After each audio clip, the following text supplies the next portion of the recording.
Όσο πλησιάζει η μέρα της κρίσης για τους Ιταλούς πολιτικούς, τι είναι πιθανότερο να συμβεί? Ποιος θα μπορούσε να είναι ο νικητής και τι συμμαχίες θα μπορούσαν να διαμορφωθούν? Τι δείχνουν τα τελευταία polls? Sure. First of all, we need to remember that this is probably the deepest recession that Italy has faced since World War II.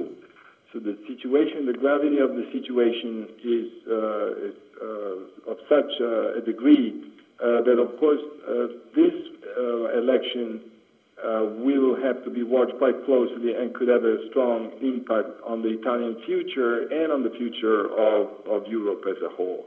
But right now, we have to remember that the kind of exit polls or projections, especially in Italy, are quite, they don't work very well. But right now, it seems that there is a 55% probability of what some of the experts have called baseline scenario, that the Bersani, which is the PD, the center-left party, together with Monti, would join forces to form a grand coalition which would be able to govern.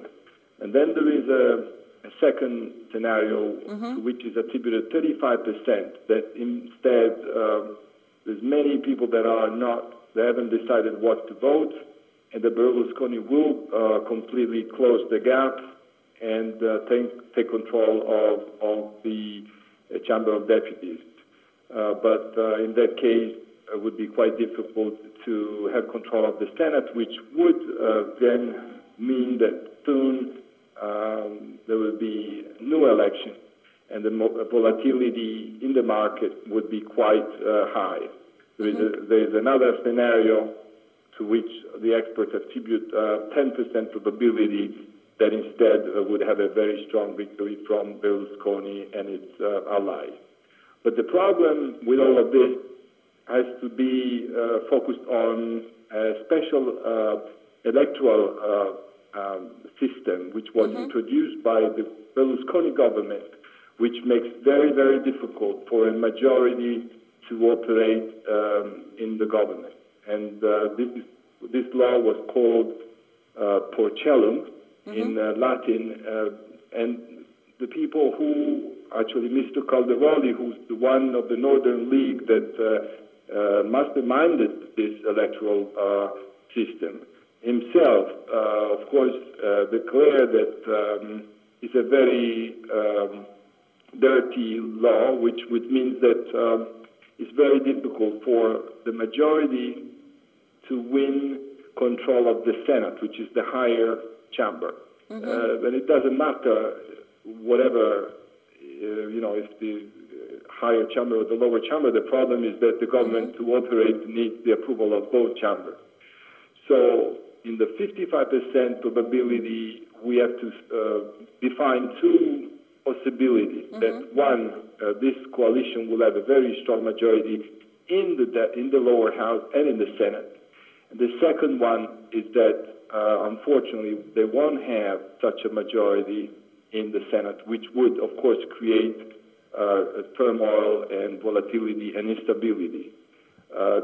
I can't go into the details of the differences in this electoral system, but basically, as far as the Senate is concerned, this electoral system works that votes are counted at regional level. And so a region with many voters and with many seats in the Senate, like, for example, Lombardy, would mean that if Berlusconi loses in many parts but wins in Lombardy, there would be a premium added to its seats, which would give him a higher number of seats in the Senate. I see. So now they're calling Lombardy as the Ohio of Italy for that reason.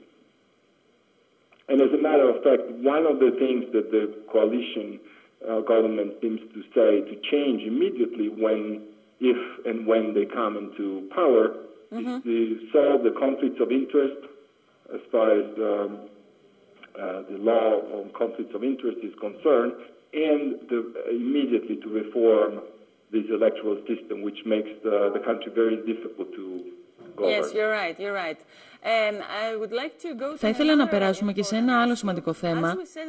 Όπως είναι γνωστό, ο Μάριο Μόντι είχε την υποστήριξη από το Βατικανό. Η παραίτηση του Πάπα, ωστόσο, σε αυτή τη χρονική συγκυρία δεν θα επηρεάσει τις εξελίξεις? Well, of course, what happened a few days ago regarding the Pope resignation is simply unheard of, unprecedented. And certainly we are, regarding the management of what we could say is one of the largest countries in the world. If we compare the Catholic Church to a country, that country would have more than 1 billion people and a huge number of assets and an influence all over the world. So this, it is true that let's say part of most of the church wanted Monti to be part of the new government. It is also true that Italy right now is a rudderless country.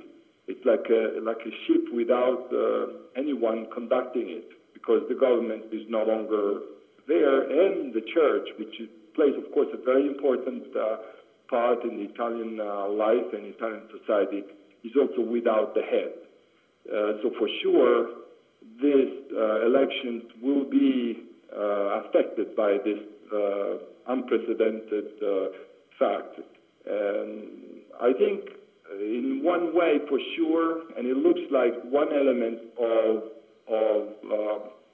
which we would have to pay attention, is that it looks like the number of voters going to the polls is quite high. It seems that by the various indicators, the people that have right to vote, they're strongly going to vote. This is something that could be quite important in the analysis of the projection. Yeah, right.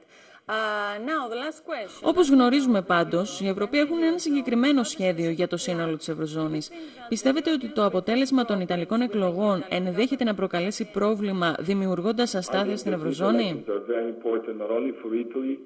But for Europe as a whole and for the West as a whole and for those countries which have been called as peripheral countries of Europe, but which future is so important for the future of all of the European Union. And of course, one is Greece, and then there's Portugal and Spain as well. And I hope that the outcome will be clear. Certainly Italy as a country has many resources, but has been suffering for quite a long time. And I would like to conclude by saying that for Italy, as much as for all of the West, the most important matter that the government will have to deal with is how to restart a path of sustainable economic growth. Right. Thank you very much, Mr. Resta. We'll talk soon.